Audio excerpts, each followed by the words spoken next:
What does it take to turn scorn into respect, to rise from the ashes of doubt and claim victory? In the heart of Chicago's culinary scene, where ambition simmered as fiercely as the sauces on the stove, one woman's story would answer that question with a fire no one saw coming. Lila Carter was nobody's idea of a chef. At 25, she arrived at La Belle Étoile, a high-end restaurant renowned for its Michelin aspirations, with a worn-out apron and a resume that barely filled half a page. Her hands trembled as she tied her dark hair back, her hazel eyes scanning the gleaming kitchen where every surface screamed perfection. The staff, seasoned cooks with pedigrees from culinary schools and years under famous chefs, sneered at her. "Who let the amateur in?" one muttered, loud enough for the others to chuckle. Lila, hired as a prep cook, was tasked with chopping onions and peeling potatoes, the kind of grunt work meant to break spirits or send them running. The mockery was relentless. Her station was accidentally bumped, sending carrots rolling across the floor. Her carefully diced herbs were swapped with scraps when she wasn't looking.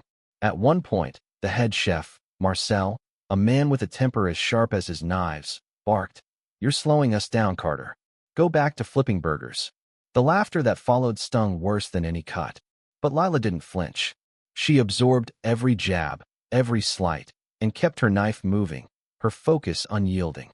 At night, in her tiny apartment, she studied recipes, practiced techniques, and dreamed of flavors that could silence her critics. Lila wasn't just fighting for a job. She was fighting for her place in a world that had always told her she wasn't enough. Raised in a small town by a single mother, she'd learned to cook at her grandmother's side, stirring pots of gumbo and cornbread that carried love in every bite. Those memories fueled her, but they also made her an outsider in La Belle Étoile's polished universe. She wasn't trained in Paris or New York. She didn't speak the language of haute cuisine. Yet, something burned in Hera's quiet, stubborn belief that her food could speak louder than their words.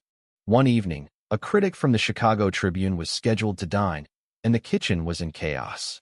Marcel, desperate to impress, had crafted a menu so complex it teetered on collapse. Then disaster struck. The sous chef fell ill, and two line cooks botched the main course, leaving a tray of overcooked duck in their wake. The dining room buzzed with impatience, and Marcel's shouts echoed. In the chaos, Lila stepped forward. "I can fix this," she said, her voice steady despite the skeptical glares. She didn't wait for permission. She grabbed ingredients: fresh herbs, a rack of lamb from the walk-in, and a bottle of red wine, and worked with a speed and grace no one had noticed before. Her hands danced, reducing the wine into a glossy sauce, searing the lamb to a perfect medium rare, and plating it with a flourish of microgreens. The dish went out, and the kitchen fell silent, waiting for the verdict. Minutes later, the critic's review came back, a masterpiece. The lamb was a revelation, bold yet balanced, a dish that sings of soul and skill. Marcel was stunned. The staff exchanged uneasy glances. Lila, wiping her hands on her apron, said nothing, but her eyes gleamed with quiet triumph. The critic's review ran the next day, praising the lamb as the highlight of La Belle Étoile's menu. Customers flooded in, demanding the lamb dish. Marcel, ever the opportunist, claimed credit, but the staff knew the truth. Lila's talent was no longer a secret. She could have stayed, basking in the victory, but Lila had bigger dreams. With the critics' review as leverage, she secured a small loan and opened her own restaurant, Ember, in a modest storefront across town. She poured her heart into it, blending her grandmother's soulful recipes with the precision she'd honed at La Belle Étoile. The menu was simple but extraordinary: dishes like shrimp étouffée with a modern twist, cornbread-crusted catfish, and a chocolate pecan tart that left diners speechless. Word spread, and soon, Ember was packed every night, its warmth and flavor drawing crowds from across the city. 1 month later, La Belle Étoile was struggling.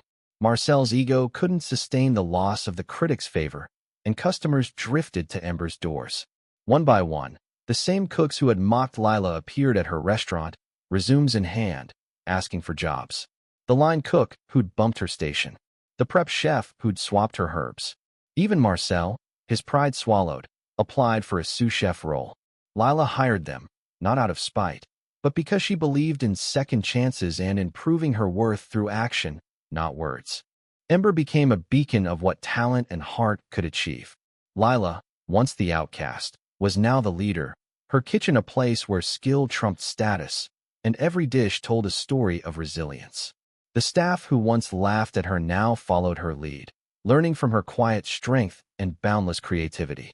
Lila never spoke of the past, but her success was a living testament. No one could dim her light. Her story spread beyond Chicago, inspiring others to chase their dreams despite the odds. Lila Carter, the cook they mocked, had turned their doubt into her empire, proving that true greatness doesn't need a pedigree, just a fire that refuses to go out.